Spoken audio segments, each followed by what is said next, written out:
a real pleasure to be here. I was here this morning for Kate Rolworth's talk. Unfortunately, I couldn't stay, but it's just really delightful to be in this space. Just before I talk about what I'm doing, I am going to give a short presentation. I'd like to keep a lot of the time for Q&A. I just wanted to do a very short reading because I'm sure everybody here is at a place where they're considering change and how they can be part of making it. So this is a reading from John Donahue, who is a really beautiful Irish Celtic spiritual poet, and it's called, well, it refers to thresholds. It says, to change is one of the great dreams of every heart, to change the limitations, the sameness, the banality, or the pain. So often we look back on patterns of behaviour, the kind of decisions we make repeatedly and that have failed to serve us well, and we aim for a new and more successful path or way of living. But change is difficult for us, so we often opt to continue the old pattern rather than risking the danger of difference. We're often surprised by change that seems to arrive out of nowhere. We find ourselves crossing some new threshold we had never anticipated, like spring secretly at work within the heart of winter. Below the surface of our lives, huge changes are in fermentation. We never suspect a thing. Then when the grip of some long enduring winter mentality begins to loosen, we find ourselves vulnerable to a flourish of possibility, and we are suddenly negotiating the challenge of a threshold. So I wonder how many of us feel we might be there some of the time or all of the time. I'm going to use some slides to present to talk to, and I really look forward, as I say, to your questions at the end. I hope that, I'm not sure how many of you actually work in education, but I hope this will be relevant to you wherever you are in considering how we shape our world differently. So am I able to screen share, Alicia? I can. Yes, you are, yeah.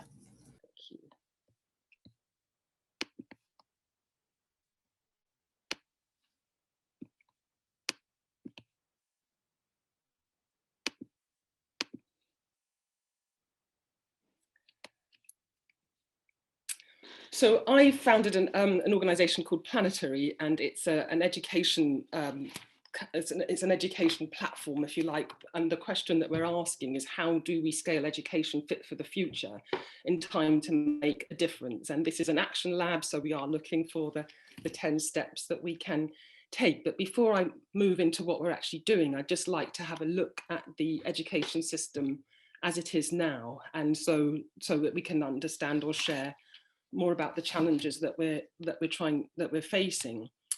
I think probably everybody in this room is more than familiar with the problems so I don't need to go through this. You know, this is the first time in Earth's history that we're affecting the controls of our life support system, really, and yet we're doing nothing within education or in mainstream education to change how we enable our rising generation to think. We all know that 193 countries have now signed up to the global goals. So we have a very clear direction that we want to be in, and a time frame by 2030. We know that we want to leave no one behind. And yet our education systems are still stuck in this post-industrial revolution model. Not much has changed. And what's so shocking is what that actually leads to. The system that we live in now, the crisis that we're facing, was created by people who are extremely well educated. So there is something in what we're teaching, in our ethos towards Earth and how we live here, that just isn't working. And education is our passport to positions of power and influence. Look at this, only 3% of people go to university, but they do take up the leadership positions. So we do need leaders who can understand the complexity of planet Earth at this stage and the challenges that we need to address to be able to solve them. Sorry, my computer's not cooperating. So at the back of of this education system is, what really is a civilization? Whose story are we telling? I've just used these two images here because in a way we have manufactured this story of Earth, which is all pervasive. In America is a relatively young country, and yet its sense of self has been very much shaped by Hollywood and by the story that it was able to tell through mass media. And America's rise is almost the rise of the mass media industry as a superpower, and it's told its hugely powerful story of why it exists and what its rights are. I'm just using America an example. So in juxtaposition to that, you've got this fantastic First Nations professor, Jack Forbes, who wrote the astonishing book Columbus and Other Cannibals, and his work looks at our world from a very different lens. Why are the people who were invaded, who were massacred, why are they for hundreds of years of Americans past, the savages? What does actually make a civilization? It is who is telling the story. So I think we really need to look at how we reframe our perspectives, and they need now, as we become a global world, they need to be global perspectives.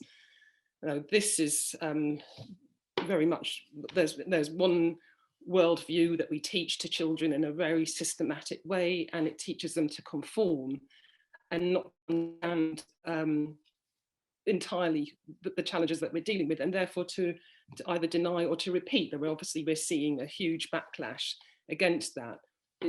While even teachers and parents themselves can understand there's a need to change. The system is rigid. You can go through the whole thing without, up to now, hearing the word climate change mentioned more than in more than 10 lessons out of the 10,000 that you're going to sit through to get from from grade 3 to grade 12.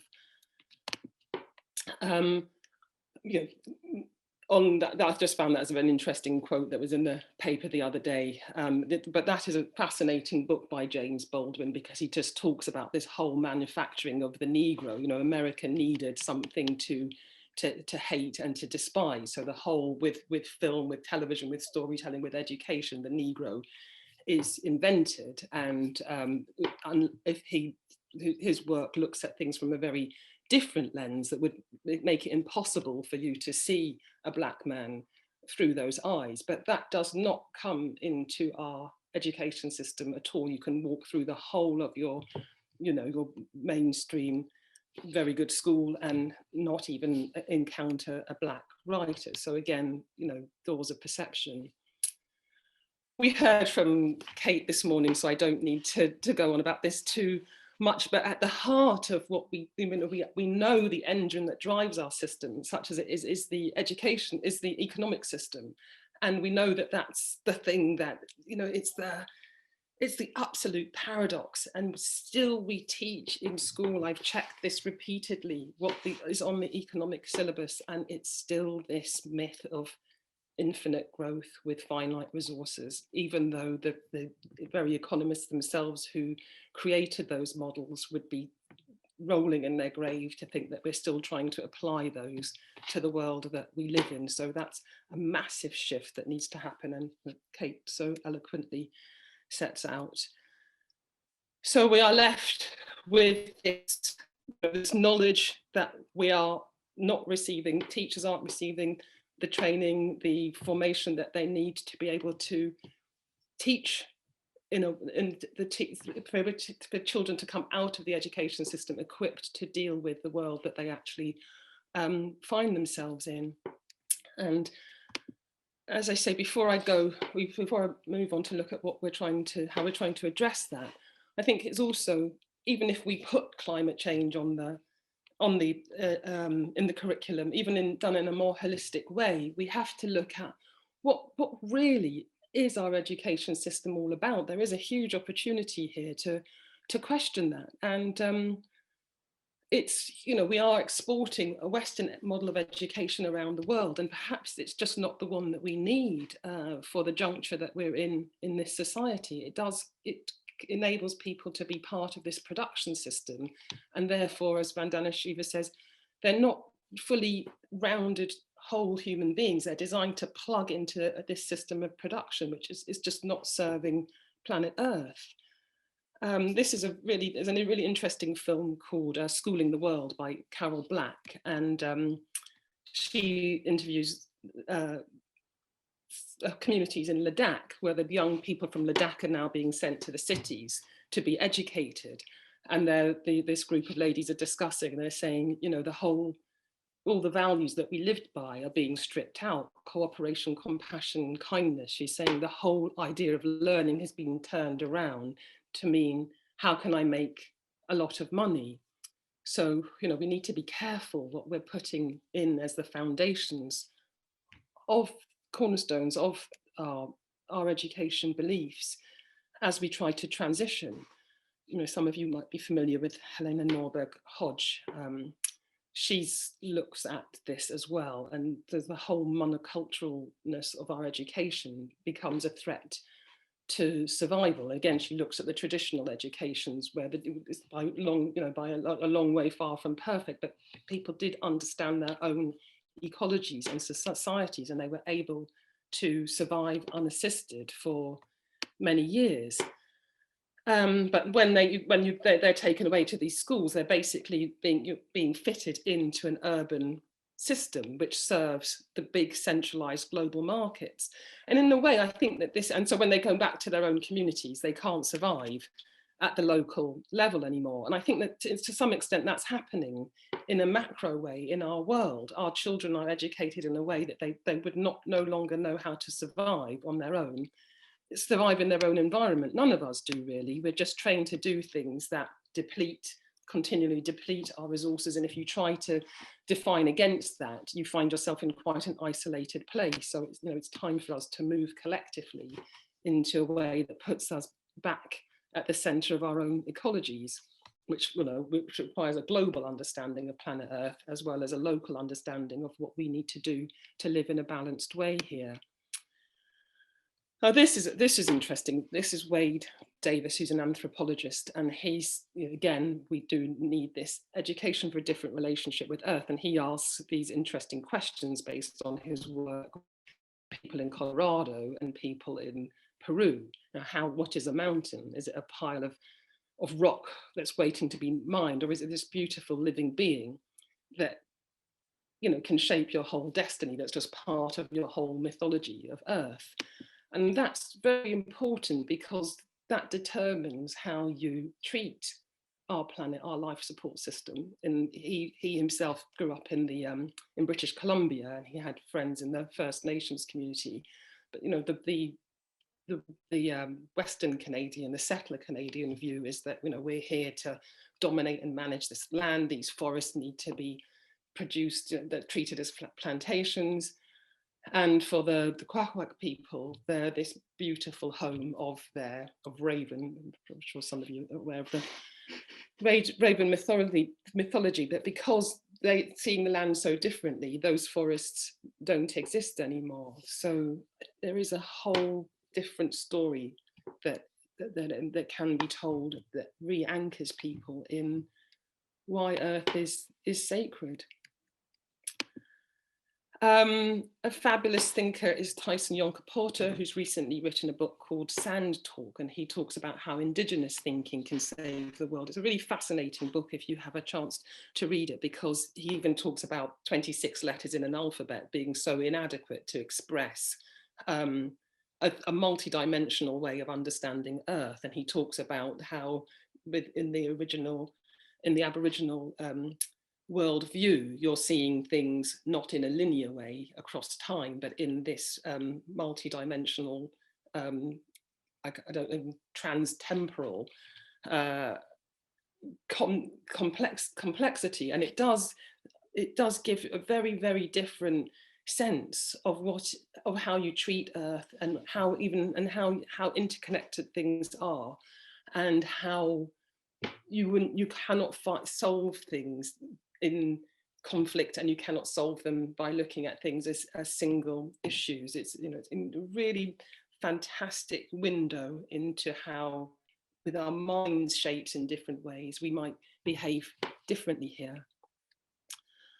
And I mean, this is interesting because we do know that education is vital. Everybody has the right to and deserves to be educated, but what should it look like? And this was an interview with one of the heads of the World Bank, and he was saying we've got to lift everybody out of poverty, which is absolutely true. And he says, but we can't get this done fast enough. Businessmen are complaining they can't grow their factories because there's no skilled workers. But that's the thing, that is this just an extension of this process of colonization where you educate people so that you can pull them into this mainstream economic system? They become a little widget in a machine and then totally, in a way, dehumanized. But that's considered successful because they've been educated. So back to the women in the DAC, they have been educated, but the knowledge serves only one purpose, and that's to support this economic system, which is failing us.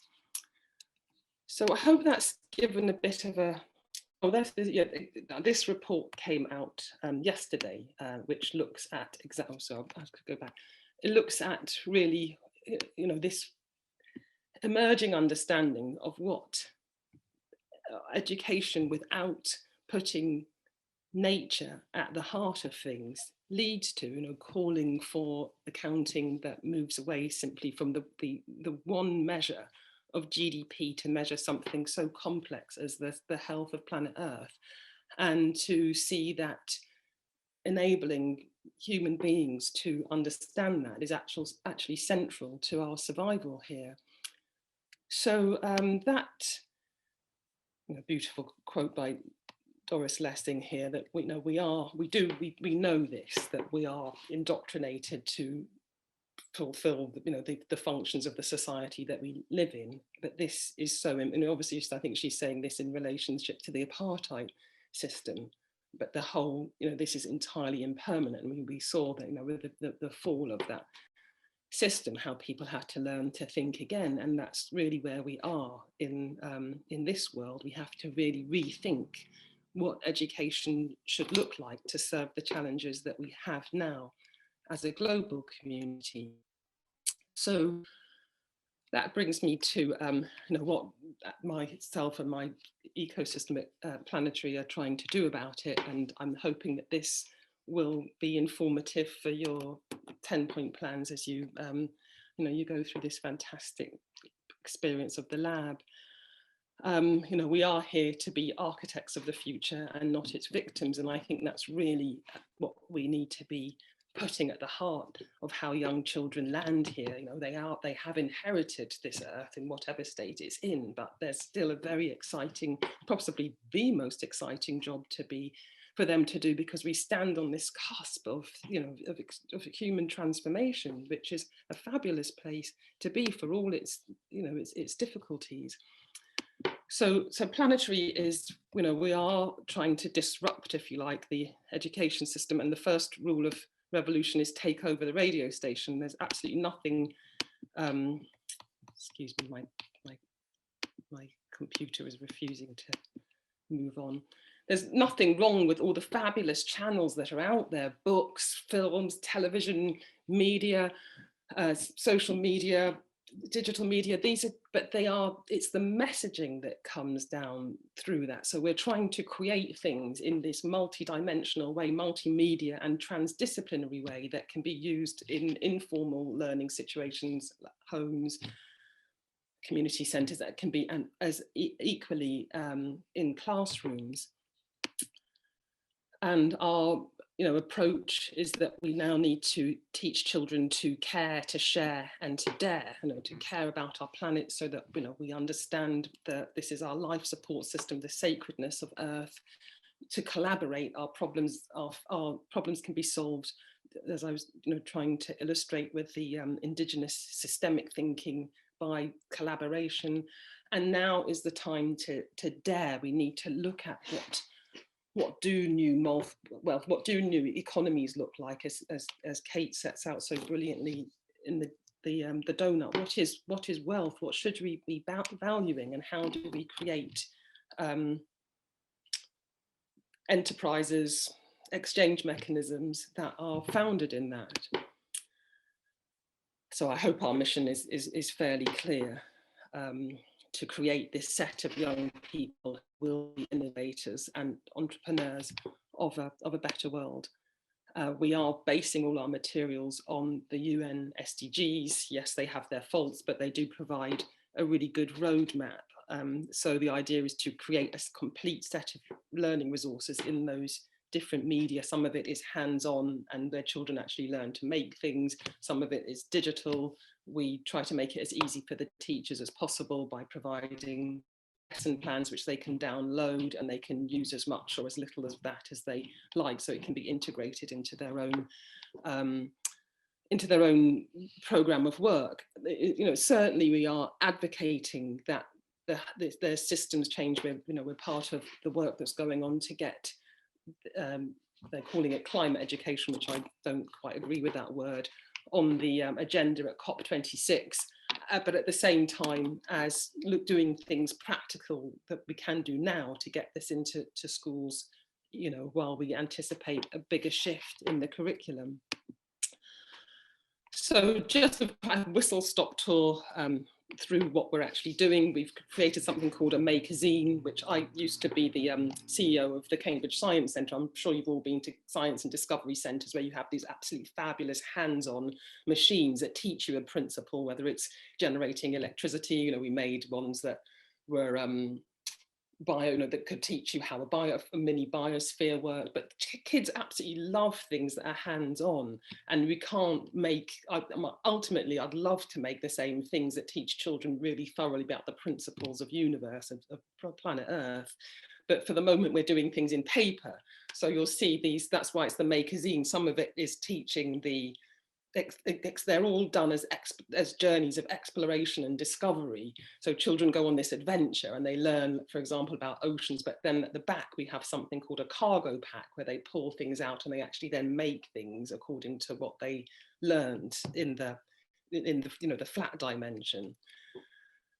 So you can see some little, that's pictures of them doing those things there. Those guys are making an oyster. We did this in collaboration with the Blue Marine Foundation, which is also another way that we want to work, is collaborate with subject experts, with brilliant people who are out there in the field doing this work, because you have this sense this is happening in real life. Children see these wonderful, inspirational people, restoring our oceans, solving the problems of fuel cell batteries, with more, greater storage power. That little thing they're making there is an oyster cage, if you like. We called it an oyster hotel because it came from a project in the Solent which had died. It was an ecosystem collapse, but the oysters are the anchor species. So they saw that, how we reseeded the oyster beds, and then all the other species came back. So they made their own little oyster cage, and then there's little creatures they can put in it, so they get that sense. These children are in England. They're looking at this island, St Helena, which we used as a pop-up. It is a real, it's one of the British overseas territories. It's part of the Blue Belt, which is the largest part of the largest marine protected area in the world. And it's a really fantastic island because it's so remote. It has all these endemic species. But the Blue Marine Foundation are actually working in St Helena. So we wanted to make something that would really inspire these children to see that these children on the, I can't see, it's in the red here, these children are in St Helena. So they're absolutely thrilled because their island has been featured. And again, it's instilling this sense of delight and wonder in your own ecosystem that can be shared with children around the world. So the children in England are delighted to know that the children, they're actually connected digitally. So it's the sense of building a global community of change makers. These children in the blue here, they're in the Maldives, and we also featured them in the Makerzine, so they're thrilled as well. That was talking about coral reefs and how they are, how vital they are for ocean health. So they all learn about each other and can see that they're each holding the piece of a very important puzzle, and they all need each other to build this healthy planet. I think I mentioned that, again, I think probably a lot of the problem with teachers is they don't feel able to teach these subjects. Some of that, I think, is, the way that we we think about, you need to be a scientist, you need to have years and years of training, but you don't really. I think especially in the younger years, you need just to be able to tell a really fantastic and captivating story. But teachers are so time strapped, even more so now with COVID. So we're trying to make it as easy as possible for them. They can download things that they can then use in the classroom. This is what some of the things look like, that you can download the complete lesson plans and then they can apply these. So again, really vibrant, really engaging, really fun. It is about an adventure of, as glorious as Earth is, we want to create a little frisson of that excitement in the materials that we make. And that's another thing. A lot of the materials around environment or sustainability often come in a hemp shirt, if you like, and that does tell children, oh, this can't be that important, or we don't want to. So we want to make it as thrilling as any computer game that's going to land in their hand. And again, we're using the multimedia channels to do it. The children, as much as possible, are the activists. So they go off and interview people like Ben Fogle or Alexandra Cousteau. So they get the sense of themselves as people who can go and find out, can go and speak out. One of the projects that we have in that magazine is Dear Minister. It's designed as a persuasive writing project, but once they found out what needs to happen for oceans to be healthy, then they write a letter to their Minister of Environment or their MP, and they ask for these things to be done. So all the way through, they're getting a sense that we're people who can do things, we're people who can shape the world that we live in. That little thing in the middle is an app that we made that corresponds to that pop-out island. So they can now, in that medium, they can dive down and they can discover all the wonderful endemic species that live there and learn how to take care of the ocean. I would like to keep, I think children probably are on screens far too much, but if we can provide entertaining things, ways of them to be on there, that they also learn something, I think that hopefully that makes it less harmful. There is this book actually, which is quite interesting, Education for Sustainable Development Goals, and it sets out what the needs will be. And it's not about a download of information and being tested whether you can regurgitate that under pressured conditions. It is things like systems thinking, being able to collaborate, creativity, problem solving. It'll be no surprise to any of you, but that's what we're basing our pedagogy in.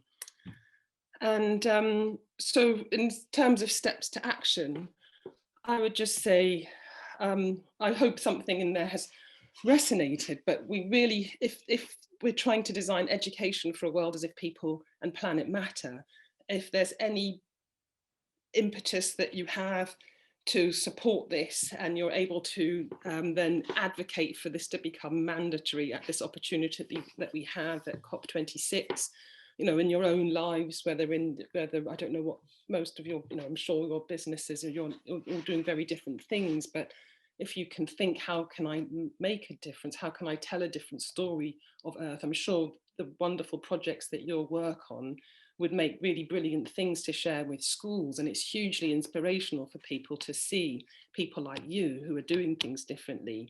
And, they're always looking for that kind of inspiration. So if you are daring to break a mold, then there's nothing more inspiring for children and teachers to hear from people like you.